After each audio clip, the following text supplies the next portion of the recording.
예배 오신 여러분 너무나 환영합니다. 다 함께 찬송가 210장 찬양하겠습니다.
다 함께 교독문 75번 교독하겠습니다. 그러므로 내가 너희에게 이르노니 목숨을 위하여 무엇을 먹을까 무엇을 마실까 몸을 위하여 무엇을 입을까 염려하지 말라.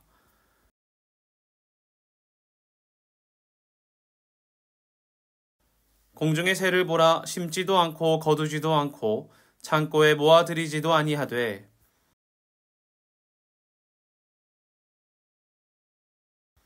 너희 중에 누가 염려함으로 그 키를 한 자라도 더할 수 있겠느냐.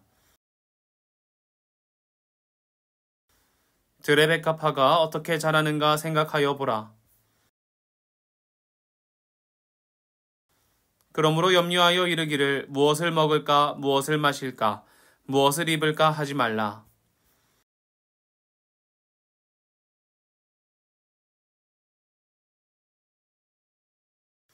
그런즉 너희는 먼저 그의 나라와 그의 의를 구하라. 사도신경으로 우리의 신앙을 고백하겠습니다.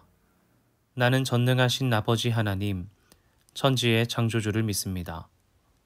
나는 그의 유일하신 아들, 우리 주 예수 그리스도를 믿습니다.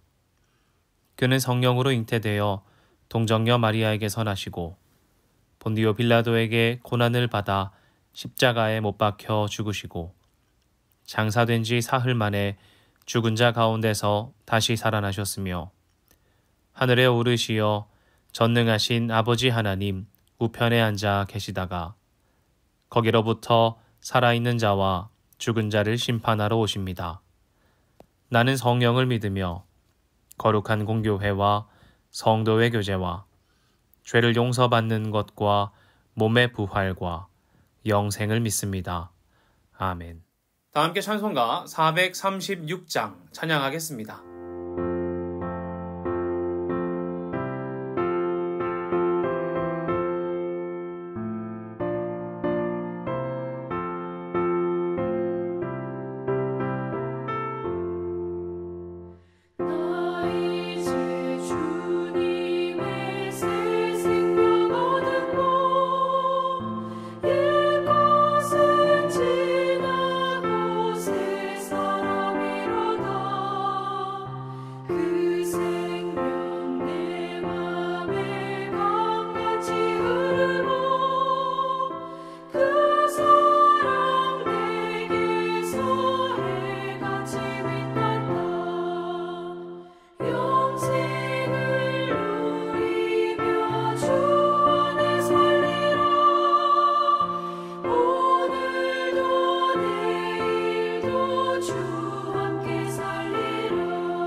기도하겠습니다.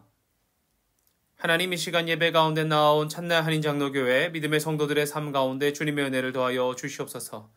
하나님, 추석 명절을 보내며 또 한국에 있는 가족들을 생각하며 인도에서 그들을 위해 기도하고 있는 주님의 백성들 가운데 하나님의 사랑과 가족 그리고 이웃의 사랑을 충만하게 풍성히 부어주시기를 간절히 소망합니다.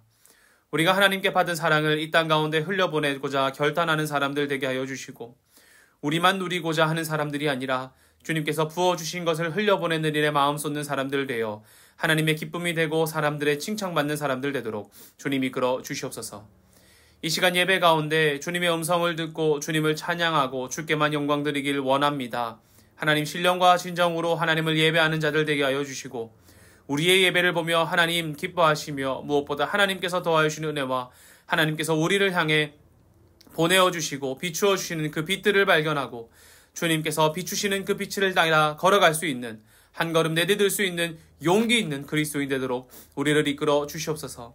하나님, 세상의 어떠한 곳 가운데서도 주님의 말씀을 붙잡고 살아가려고 결단하는 사람들이 오니 우리가 오직 주님 붙들 때에 주님께서 우리를 놓지 말아주시고 하나님께 우리의 마음을 드릴 때에 우리의 마음을 기뻐받아 주시옵소서.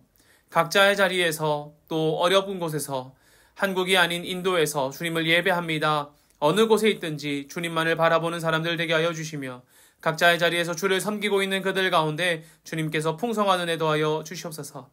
이 시간 말씀을 전할 때에 주님 함께 하셔서 주님의 뜻을 비춰주시고 우리가 알지 못하였으나 주님께서 보여주시는 것들을 밝히 볼 수 있는 믿음 또한 더하여 주실 줄 믿습니다.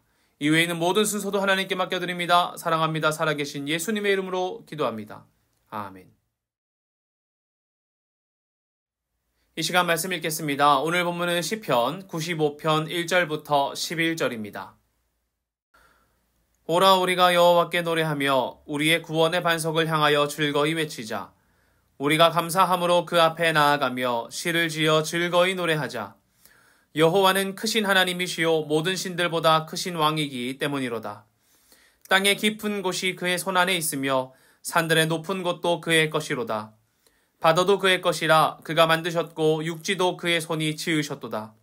오라 우리가 굽혀 경배하며 우리를 지으신 여호와 앞에 무릎을 꿇자. 그는 우리의 하나님이시요 우리는 그가 기르시는 백성이며 그의 손이 돌보시는 양이기 때문이라. 너희가 오늘 그의 음성을 듣거든 너희는 무리바에서와 같이 또 광야의 마사에서 지냈던 날과 같이 너희 마음을 완악하게 하지 말지어다.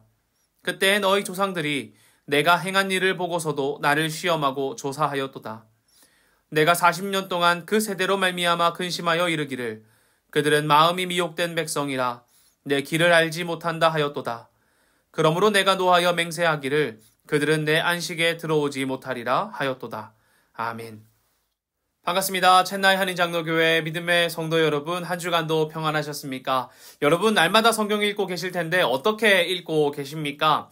성경을 읽을 때 그냥 글만 읽는 경우도 있고요. 어떤 분들은 궁금하거나 잘 모르는 부분이 나오면 찾아보고 그 부분에 대해서 조사하고 충분히 이해한 다음에 넘어가시는 분들도 있을 것입니다. 어떤 분들은 이미 어느 정도 지식을 쌓아두었기 때문에 성경을 읽을 때에 혹은 함께 볼 자료들을 옆에 두고 그저 훑어보면서 내용을 파악하는 분들도 있을 것 같아요. 그런데 참 성경을 읽는 게 쉽지는 않은 것 같습니다. 읽을 때에 쉽게 이해 안 되는 경우도 있고요. 성경을 읽고 있는데 내가 지금 성경을 이해하고 있는 것인지 아니면 글자만 읽고 있는 것은 아닌지 헷갈리는 경우도 많습니다. 아쉽게도 성경을 상상하며 읽는 것, 그려내면서 읽는 것이 쉽지 않다는 거예요. 여러분 성경 읽으실 때에 그림이 착착착착 그려지십니까? 성경을 읽을 때마다 그 내용들이 딱 그림으로 완성되어지고 사진으로 그려지냔 말입니다. 안 그렇다는 거예요. 오히려 소설책에서 글을 읽다 보면 그 내용이 훨씬 잘 그려지지요. 잠시 예를 한번 볼까요? 내가 나비를 잡기 시작한 것은 8살인가 9살 때부터이다. 처음엔 큰 관심도 없이 다른 애들이 다 하니까 나도 해보는 정도였다. 그런데 12살쯤 된 두 번째 여름에 나는 완전히 이 유의에 빠져서 이 때문에 다른 일은 전혀 돌보지 않게 되었다. 그래서 주위 사람들은 나에게 그것을 하지 못하도록 말리지 않으면 안 되겠다고까지 걱정을 하게 되었다. 나비 잡기에 열중하면 학교의 수업 시간도 점심도 잊어버리고 탑시계가 우는 것도 귀에 들어오지 않았다. 헤르만 헤세의 나비라는 책의 일부입니다. 그림이 막 그려지지 않나요? 친구들이 나비를 잡는 모습, 그리고 그 모습을 멀뚱멀뚱 보다가 나도 한 번, 두 번 이렇게 시작해보는 모습, 그리고 10살쯤 돼서 이제 이 유희에 완전히 빠져들어 시간 가는 줄 모르고 나비를 잡는 이 주인공의 모습, 학교도 가지 않고 점심시간도 느껴지지 않고 탑의 소리가 들려도 그저 나비를 잡는 모습이 그려집니다. 그런데 성경은 참 아쉽게도 이렇게 그림이 쉽게 그려지며 읽혀지지는 않는 것 같아요.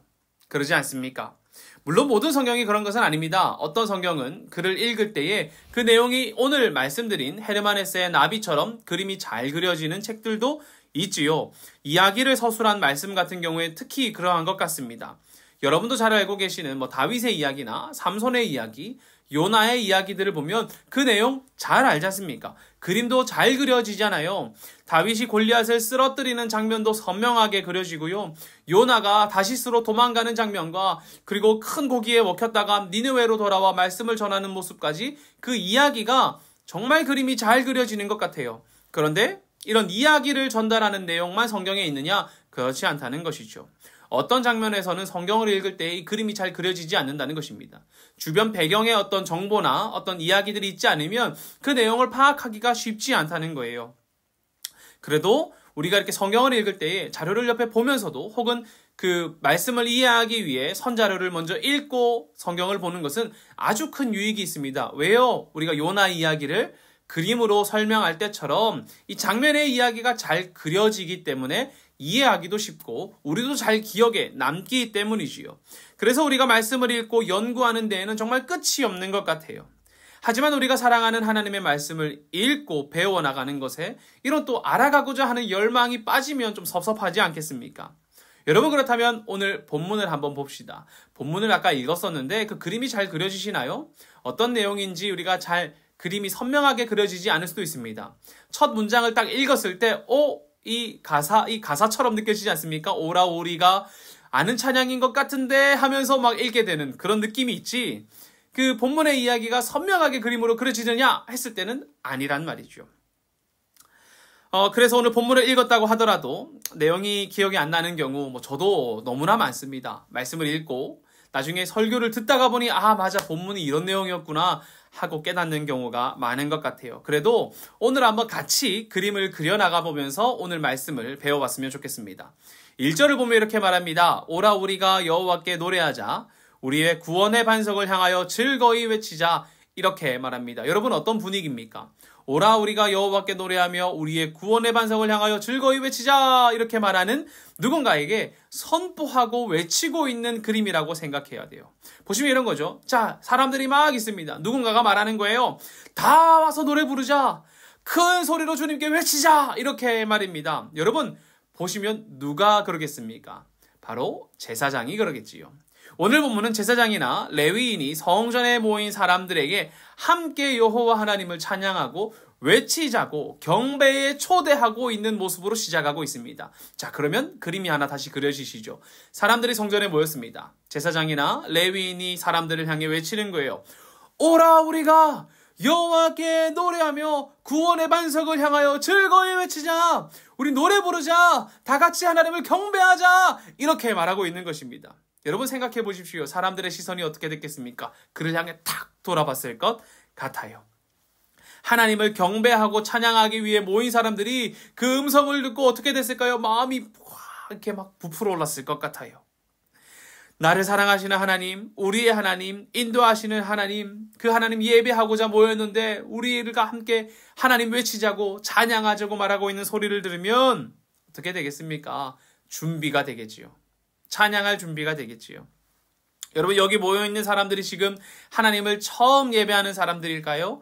아마 그런 사람도 있을 수 있겠지만 대부분 하나님을 이미 알고 있고 하나님의 스토리도 알고 있고 우리와 하나님과의 관계가 어떠한지도 잘 알고 있는 사람들이 모여 있었을 것입니다.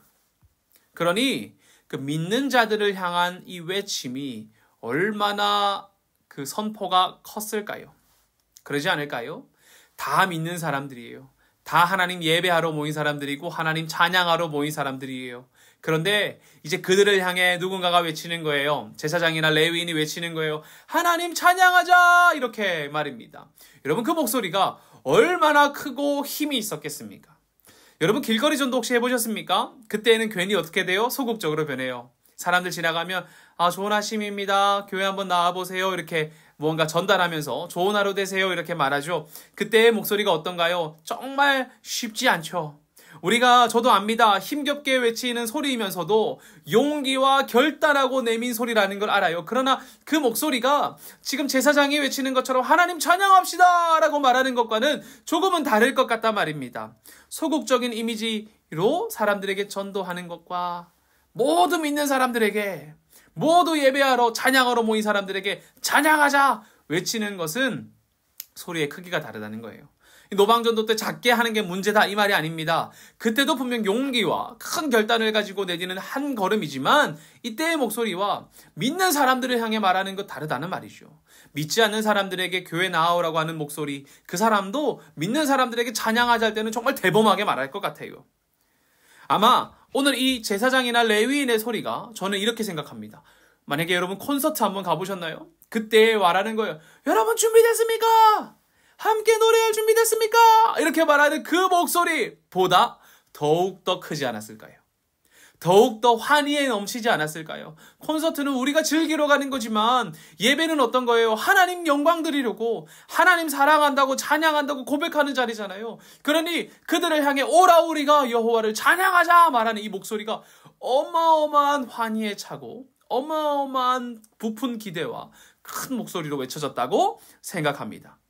하나님 예배하기 위해 모인 사람들, 높이 비기 위해 모인 사람들, 그들에게 외칩니다. 함께 예배합시다. 함께 찬양합시다. 감사의 노래로 주님께 나아가고 우리의 모든 목소리를 높여 주님을 높입시다. 이렇게 말이죠. 그리고 이제 하나님을 높이는 찬양의 축제가 시작됩니다. 그런데 여러분, 이들이 왜 하나님 높일까요? 이 사람이 외치는 거예요. 우리 하나님 찬양하자. 하나님 높이자. 이렇게 말입니다. 앞에 서서 찬양하자고 말해요. 그렇다면 우리가 궁금한 게 생겨요. 왜 하나님을 찬양할까요? 하나님이 어떤 분이길래 찬양하냐는 것입니다. 어떤 분이길래 하나님을 경배하고 예배하냐는 것입니다. 어떤 분이길래 우리의 목소리를 높이냐는 것입니다. 자, 다시 질문하겠습니다.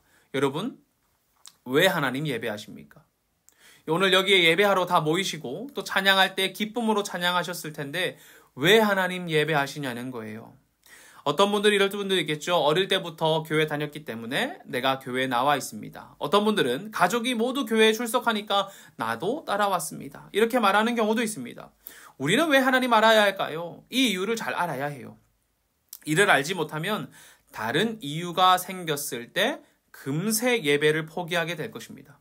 우리 잘 아시다시피 청년들이 교회를 많이 떠나갑니다. 너무도 쉽게 떠나요. 어릴 때부터 고등학교 3학년이 될 때까지 매주 나오던 청년들도 20살이 되고 나면 금세 교회를 떠나는 경우가 너무나 많아요. 왜 그럴까요? 저는 많은 이유가 있다고 생각하지만 이 이유가 꼭 있다고 생각해요. 그것이 무엇이냐면 내가 예배하는 이유를 모른다는 것입니다. 예배하는 이유를 모르겠는데 지금 당장 공부해야 하고 지금 당장 아르바이트 해야 되고 지금 당장 친구를 만나야 하는 이유는 정확하다는 거예요. 내가 공부해야 되는 이유가 무엇입니까? 내 미래와 또 삶을 위해서, 좋은 성적을 위해, 장학금을 받기 위해 공부 당연히 해야 되지요. 내가 지금 예배를 하지 않고 일하러 가야 됩니다. 왜 그렇습니까? 학비를 내야 되고 생활비를 내야 되니까 이유가 정확한 거예요.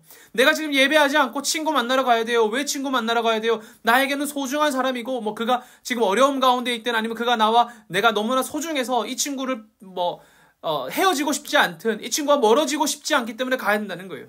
이유가 정확하단 말이죠. 그러나 예배에는 이유를 모르겠는 거예요. 내가 왜 예배해야 할까? 그러나 그 이유를 모를 때 어떻게 된다는 것입니까? 이유가 선명한 다른 일이 생기면 우리는 그 이유 없는 일을 포기하게 된다는 것입니다. 그렇다면 오늘 본문에 성전에 모인 사람들은 어떤 마음으로 하나님 예배했을까요? 지금 이들이 하나님 앞에 나왔지 않습니까? 하나님께 예배하러 나왔습니다. 그래서 사람들에게 말해 우리 찬양하자, 함께 예배하자. 왜 찬양하냐는 거예요. 이 이유가 나와야 됩니다. 제사장의 입을 통해 선포되어오는 이 찬양에서 우리가 하나님을 예배해야 하는 이유가 등장합니다. 이들이 말할 때 우리가 하나님 예배해야 되는 이유가 등장한다는 거예요. 3절에서 5절입니다. 여호와는 크신 하나님이시요 모든 신들보다 크신 왕이시기 때문이로다. 땅의 깊은 곳이 그의 손안에 있으며 산들의 높은 곳도 그의 것이로다. 바다도 그의 것이라 그가 만드셨고 육지도 그의 손이 지으셨도다. 아멘. 히브리 성경을 보면 3절의 시작을 왜냐하면이라는 말인 키라는 접속사로 시작합니다. 우리 하나님께 찬양합시다. 하나님 예배합시다. 왜냐하면 하면서 그 이유를 댄단 말이죠. 그러니 이렇게 말할 수 있겠지요. 우리 찬양합시다. 왜냐하면 우리 하나님은 이 땅을 만드신 분이기 때문입니다. 모든 신들 위에 뛰어난 왕, 땅의 가장 깊은 곳에서 가장 높은 곳까지, 심지어는 땅과 바다까지도 누구의 소유라는 거예요? 하나님의 소유된 것이기 때문에 가장 높으신 우리 하나님을 찬양합시다. 이렇게 말하는 것입니다. 여러분, 이 시편에 지금 화자가 말하는 하나님이 어떤 하나님이십니까? 이 땅을 만드신 창조주라는 거예요. 그의 고백은 하나님께서 이 땅을 만드시고 그의 이 모든 것이 하나님의 소유라는 것입니다. 당시 사람들에게는 땅에는 땅의 신, 하늘에는 하늘의 신, 바다에는 바다의 신, 농사에는 농사의 신, 지하에는 지하의 신이 있다고 믿었습니다. 그것이 다른 나라의 생각이에요. 그런데 이스라엘의 고백은 어떻게 말하는 것입니까? 당시 세상의 수많은 사람들의 생각들을 뒤집어 버리는 것입니다. 무엇입니까? 땅도 하나님 것이고, 바다도 하나님 것이고, 육지도 하나님 것이고, 하늘도 하나님의 소유라는 것이에요. 세상 사람들은 땅은 땅의 신, 바다는 바다의 신, 하늘은 하늘의 신, 농사는 농사의 신 따로 있지만 우리 이스라엘 사람들에게는 그렇지 않았다는 것입니다. 무엇입니까? 이 모든 것이 하나님의 것이다. 하나님께서 이 모든 것을 창조하시고 다스리시는 위대하신 분이 이스라엘의 믿음이었습니다. 그러니 이 위대하신 하나님을 우리가 찬양하자고 외치는 거예요. 사랑하는 챗나이 한인장로교회 믿음의 성도 여러분, 저는 이렇게 생각합니다. 이 하나님의 위대하심을 아는 것이 너무나 중요하다고 생각해요. 우리가 위대하신 하나님을 알 때에 우리가 그 하나님을 경배하고 예배할 수 있는 것입니다. 우리가 위대하신 하나님을 알 때 우리가 어떻게 되겠습니까? 저는 이렇게 생각해요. 하나님의 위대하심을 보면 먼저 겸손해진다고요. 하나님의 크신 앞에 나의 자금이 도드라져 보이고 주님 앞에 엎드릴 수밖에 없다는 것입니다. 욥기 38장 4절을 보면 이렇게 말합니다. 내가 땅에 기초를 놓을 때에 네가 어디 있었느냐? 네가 깨달아 알았거든 말할지어다. 아멘. 이렇게 말합니다. 하나님을 향한 욥의 항의에 대해서 하나님께서 나타나셔서 욥에게 말씀하시는 장면이에요. 욥이 다 아는 것처럼 말한다고 하더라도 하나님의 창조의 비밀과 섭리의 비밀은 아무도 말지 못하지 않습니까? 하나님께서 욥에게 나타나서 이렇게 말합니다. 너가 이 창조할 때의 비밀을 아니? 너가 이 모든 것을 운행하는 섭리의 비밀을 아니? 모른다는 거예요. 그러니 욥이 그 하나님의 위대하심을 깨달았을 때 어떻게 할까요? 항의하는 것을 멈추고 엎드리게 되는 것입니다. 하나님의 위대함 앞에 자신의 자금을 깨달을 수밖에 없다는 것이죠. 그때 어떻게 되겠습니까? 우리가 예배하는 이유가 생기겠지요. 내가 예배하는 것이 무엇입니까? 왜 예배합니까? 하나님의 위대하심을 내가 경험했기 때문에, 나의 자금을 내가 알기 때문에 주님을 예배하게 되는 것입니다. 또 하나 위대하심을 경험하면 어떻게 될까요? 저는 이렇게 생각해요. 우리가 하나님을 의지할 수 있게 된다고 생각합니다. 시편 46편 1절에서 3절에 이렇게 고백합니다. 하나님은 우리의 피난처시요 힘이시니 환난 중에 만날 큰 도움이시라. 그러므로 땅이 변하든지 산이 흔들려 바다 가운데 빠지든지 바닷물이 솟아나고 뛰놀든지 그것이 넘침으로 산이 흔들릴지라도 우리는 두려워하지 아니하리로다. 아멘. 여러분 어떻게 말합니까? 어떤 상황 가운데서도 두려워하지 않는다는 거예요.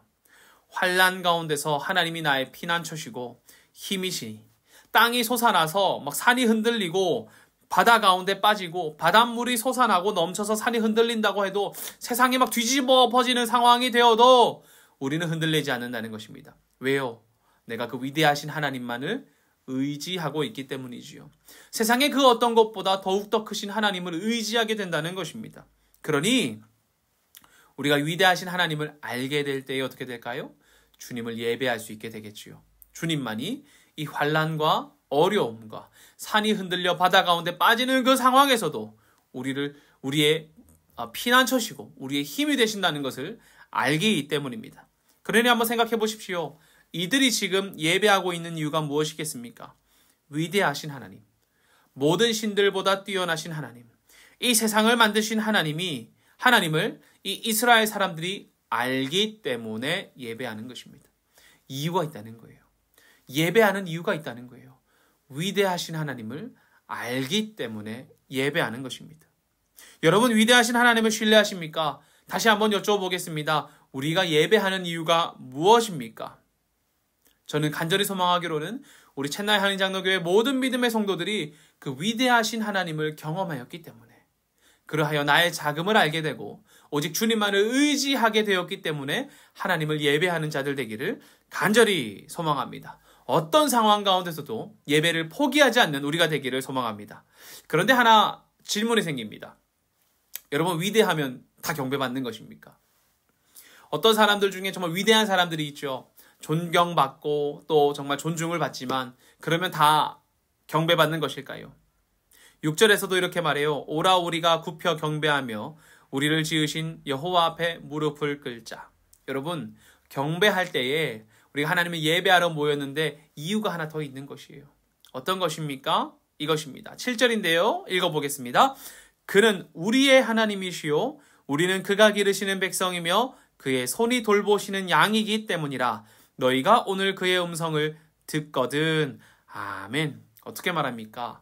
이 세상을 만드시고 이 세상을 다스리시며 그리고 이 세상에 운행하는 이 세상에 있는 모든 것들의 주인이신 하나님, 그 위대하신 하나님께서 누구의 하나님이시라는 거예요? 우리의 하나님이시기 때문에 하나님을 예배하는 것입니다. 다 모여 찬양하자, 함께 경배하자. 왜냐하면 그는 위대하신 하나님이시고 모든 신들보다 뛰어나신 신이시며 이 땅을 만드신 하나님이고 운행하신 하나님이다. 그런데 그 하나님이 어떤 하나님이라는 거예요? 우리의 하나님이라는 거예요. 여러분의 하나님이시기 때문에 우리가 예배해야 하는 것입니다. 이 세상의 주인 되시는 그 하나님께서 우리를 돌보시고 우리를 기르시기 때문에 우리는 그 하나님을 예배하고 경배하는 것입니다. 그렇다면 여러분, 우리가 하나님을 경배하자고 이렇게 지금 찬양에서 말하는데 이 경배한다는 것이 무엇일까요? 경배한다는 것은 저는 이렇게 생각해요. 경배한다는 것은 7절 마지막에서 말하는 것과 같이 그분의 음성을 듣는 것입니다. 오늘 본문의 마지막에 이렇게 말하죠. 7절 마지막입니다. 오늘 그의 음성을 듣거든, 이렇게 말이죠. 쉬운 성경에서는 조금 더 단호하게 표현합니다. 이렇게 말해요. 오늘날 여러분에게 하시는 여호와의 말씀을 들으십시오. 아멘. 이렇게 말입니다. 하나님을 경배한다는 것이 무엇일까요? 하나님을 경배한다는 것은 하나님의 말씀을 듣는 것입니다. 그리고 그에 순종하는 것이죠. 엎드리는 것, 경배한다는 것, 그 앞에 무릎을 꿇는다는 것이 무엇을 뜻하겠습니까? 순종한다는 것이죠. 바로 하나님의 말씀에 내가 순복하기로 결정하는 것이 경배입니다. 여러분, 하나님을 경배하십시오. 어떻게 경배할 것입니까? 엎드리면 될까요? 아니면 기도 많이 하면 될까요? 물론 맞지요. 그러나 경배한다는 것은 그분의 음성과 그분의 말씀을 듣고 순종하는 것이 경배입니다. 하나님의 뜻에 순복하는 것. 하나님을 경배한다는 것은 어떤 분위기나 입으로 하는 것이 아닙니다. 오히려 하나님의 뜻에 순종하는 삶을 살 때에 우리의 신앙이 진실됨을 얻고 하나님을 경배할 수 있는 것입니다. 사랑하는 챗나의 한의장로교회 믿음의 성도 여러분, 모든 신들보다 뛰어나고 이 땅을 만드신 위대하신 하나님이 우리의 하나님이십니다. 바로 여러분의 하나님 되십니다. 그러니 우리가 그를 찬양하고 예배하고 무엇보다 그분의 음성을 듣고 순종하는 경배의 삶 살기를 결단하기를 소망합니다. 그 믿음의 순간이 우리 챗나의 한인장로교회 모든 성도들의 삶 가운데 있기를 간절히 소망합니다. 이스라엘 백성들에게 찬양과 경배를 외친 제사장은 이제 하나님의 음성처럼 목소리를 더욱 높여서 백성들에게 메시지를 전해요. 이제 하나님을 찬양하자고 말했던 이 제사장이 마치 내가 하나님이 된 것처럼 이제 사람들을 향해 말한단 말이죠. 이렇게 말합니다. 8절에서 11절입니다. 너희는 무리바에서와 같이 또 광야의 마사에서 지냈던 날과 같이 너희 마음을 완악하게 할지 말지어다.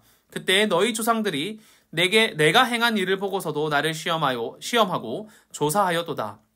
내가 40년 동안 그 세대로 말미암아 근심하여 이르기를 그들은 마음이 미혹된 백성이라 내 길을 알지 못한다 하였도다.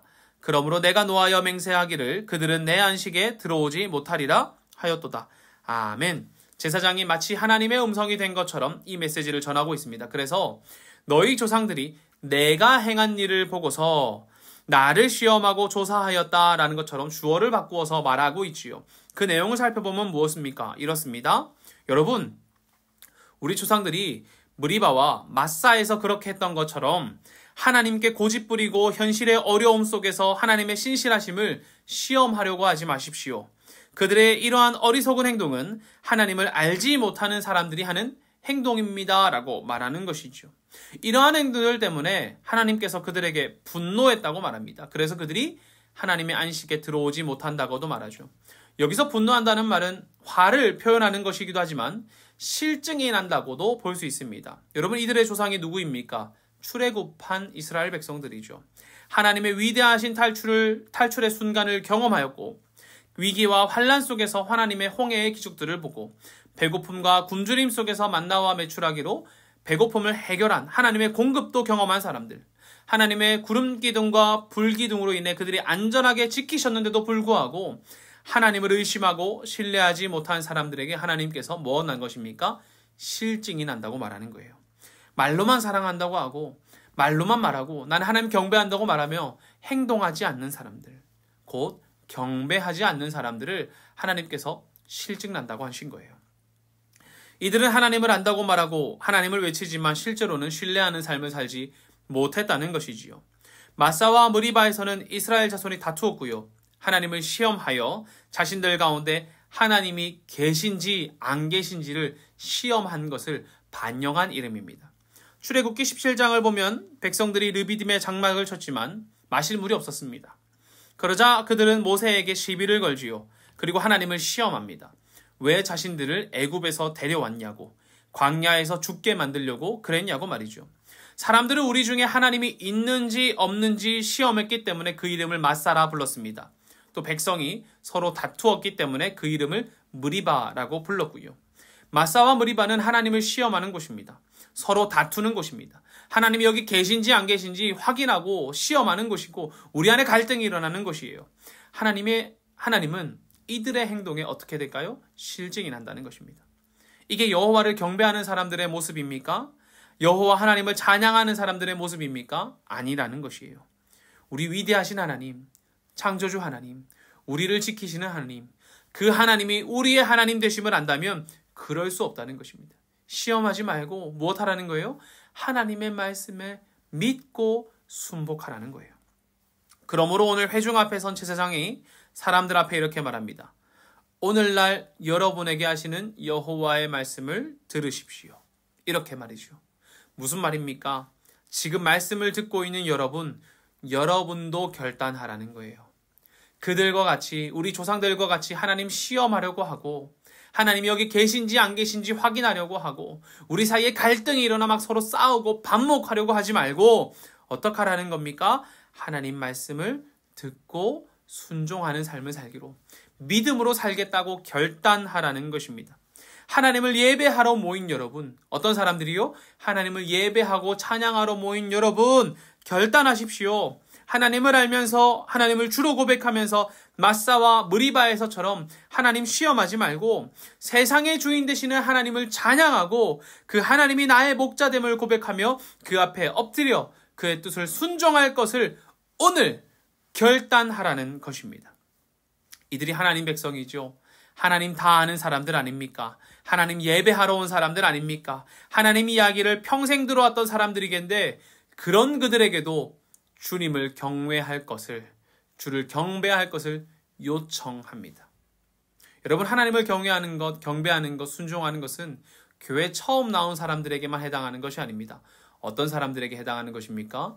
주를 경배하러 모인 사람들이 날마다 말씀 앞에 나를 비추어 오늘 경배하겠노라 결단하며 사는 것입니다. 제사장은 성전에 모인 하나님의 백성들에게 찬양하는 것과 하나님을 경배할 것을 강조합니다. 모인 사람들에게 더더욱 소리 높여 강조했다는 것이에요.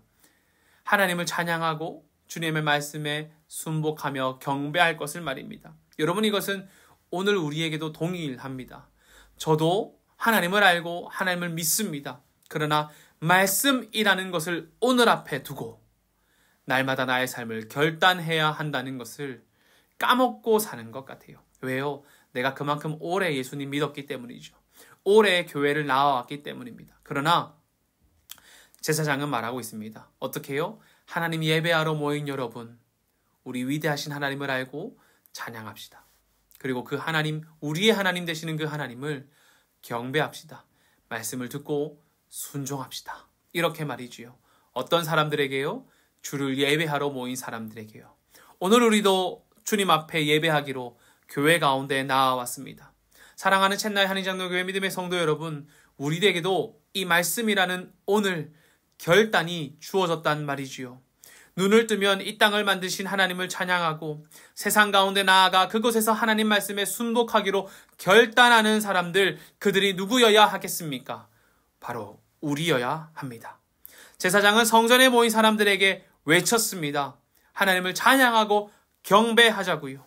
간절히 소망합니다. 예배에 모인 여러분, 교회에 나온 우리 모두가 날마다 말씀이라는 오늘을 마주하고 하나님 앞에 결단하기로 작정하여 오직 우리의 위대하신 하나님을 찬양하고 주님의 말씀에 순복하여 경배하는 믿음의 백성들 되기를 간절히 소망합니다. 기도하겠습니다. 하나님, 이 시간 시편 95편의 이야기를 보았습니다. 그들이 하나님 앞에 주를 예배하기 위해 성전 앞에 나와왔고 제사장은 그들 앞에 모여 이렇게 외칩니다. 함께 하나님 찬양하자고요. 하나님을 경배하자고요. 하나님, 주를 모르는 사람들에게 찬양하자고 경배하자고 말하는 것이 아닙니다. 평생 하나님 믿고 평생 하나님을 찬양한 사람들에게 찬양과 경배를 강조하고 있습니다. 왜요? 우리가 그만큼 하나님 믿었기 때문에 우리의 마음이 소홀해질 수도 있거든요. 말씀이라는 오늘을 마주하고 날마다 주님을 찬양하고 날마다 주님을 경배하기로 작정하는 우리 챗나이 한인장로교회 믿음의 성도들 되게 하여 주시옵소서. 하나님, 우리가 주님 앞에 모였습니까? 그렇다면 날마다 주님 찬양하고 날마다 주님 말씀 듣고 순종하기로 결단하여 하나님의 칭찬받는 백성들 되길 소망하오니 하나님 허락하여 주시옵소서. 하나님, 누가 하나님 찬양하고 누가 이 세상 가운데서 말씀에 순복하며 살아가야 하겠습니까? 바로 우리 챗나이 한인장로교회 믿음의 성도들이 그러한 삶 살기를 소망하오니 허락하여 주시고 우리가 주님 앞에 나아가 세상 가운데 그 말씀대로 살아가는 용기 얻게 하여서 우리가 이 세상 가운데 담대하게 살아가는 주님의 백성 되게 하여 주시옵소서. 사랑합니다. 살아계신 예수님의 이름으로 기도합니다. 아멘.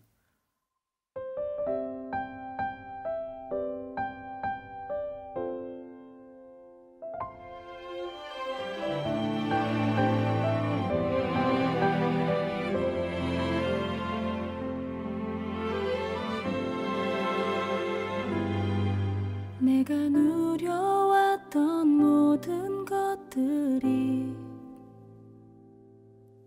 내가 지나왔던 모든 시간이 내가 걸어왔던 모든 순간이 당연한 것 아니라 은혜였어.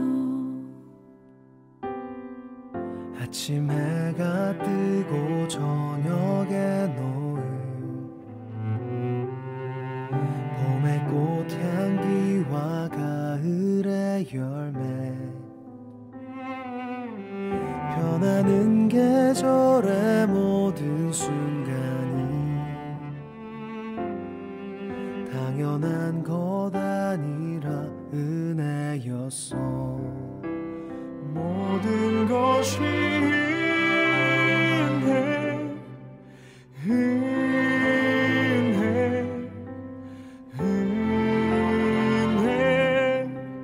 한없는 은혜 내 삶에 당연한 건 하나도 없었던 것을 모든 것이 은혜였어.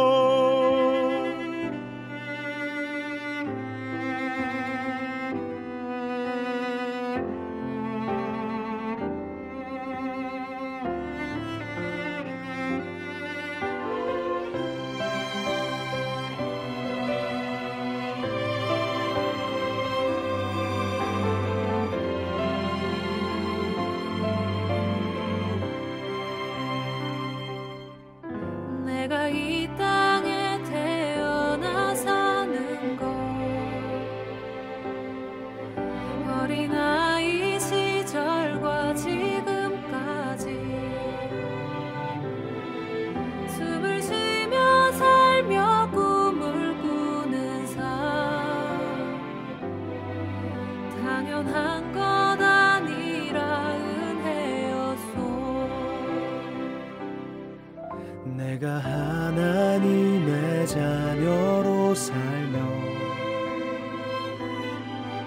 오늘 찬양하고 예배하는 삶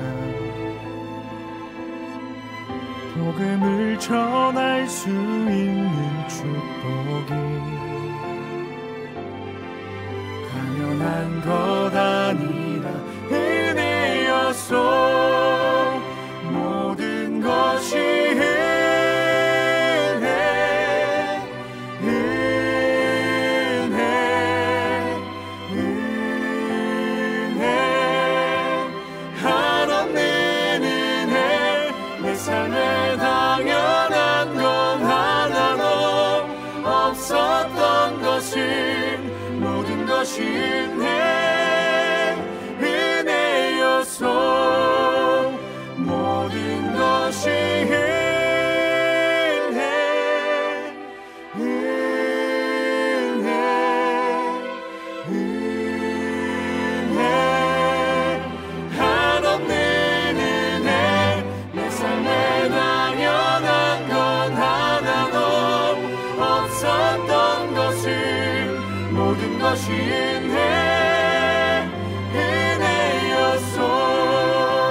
것이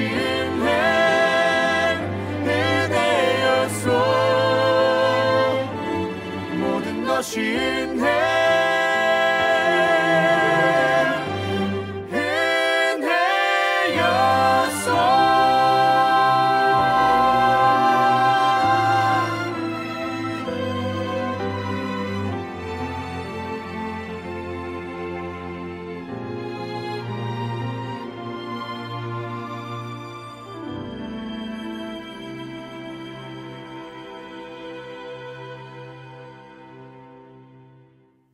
봉헌기도 하겠습니다. 하나님, 주님 주신 것의 일부를 떼어 하나님께 돌려드립니다. 11조로 드린 손길, 또 감사 헌금과 선교 헌금, 주일 헌금으로 드린 손길 기억하여 주시고 하나님 그 목적에 따라 합당하게 사용되어 줄 수 있도록 우리 가운데 주님의 마음을 더하여 주시고 또 하나님께서 바라보고 계신 곳을 발견할 수 있는 믿음 또한 더하여 주시옵소서. 연약한 자들에게 힘을 더하여 주시고 힘없는 자들을 일으켜 세워 주시며 먹지 못하는 자들에게 먹을 것을 내려주시는 하나님의 그 사랑을 닮아 우리 교회가 힘을 나누어주고 먹을 것을 나누어주고 비전과 미래를 나누어줄 수 있는 교회 될 수 있도록 주님 허락하여 주시옵소서. 주님께 우리의 중심을 드리오니 하나님, 세상에 가장 귀하다는 건 우리는 낮게 보고 가장 귀하신 하나님만을 사랑하고자 결단하오니 하나님, 우리의 사랑받아 주시고 우리가 이 물질 드릴 때에 우리의 비전과 원 또한 하나님께 올려드렸습니다. 하나하나 기억하여 주시고 하나님의 때에 하나님의 방식으로 성취하여 주시며 무엇보다 하나님의 일을 발견할 수 있는 우리 되게 하여 주시옵소서. 사랑합니다. 살아계신 예수님의 이름으로 기도하옵고 지금은 우리를 구원하신 예수 그리스도의 은혜와 아버지 하나님의 충만하신 사랑과 성령님의 교통하심이 오라 우리가 함께 모여 우리 하나님을 찬양하자. 그리고 무엇보다 하나님을 경배하자 결단하는 말씀이라는 오늘을 마주하고 내가 주님을 찬양하고 내가 주님의 말씀에 순복하여 경배하겠노라 결단하는 사랑하는 모든 첸나이 한인장로교회 믿음의 성도들의 머리와 그들의 생업과 삶과 가정 가운데 이제로부터 영원히 함께 하시기를 간절히 축원하옵나이다. 아멘.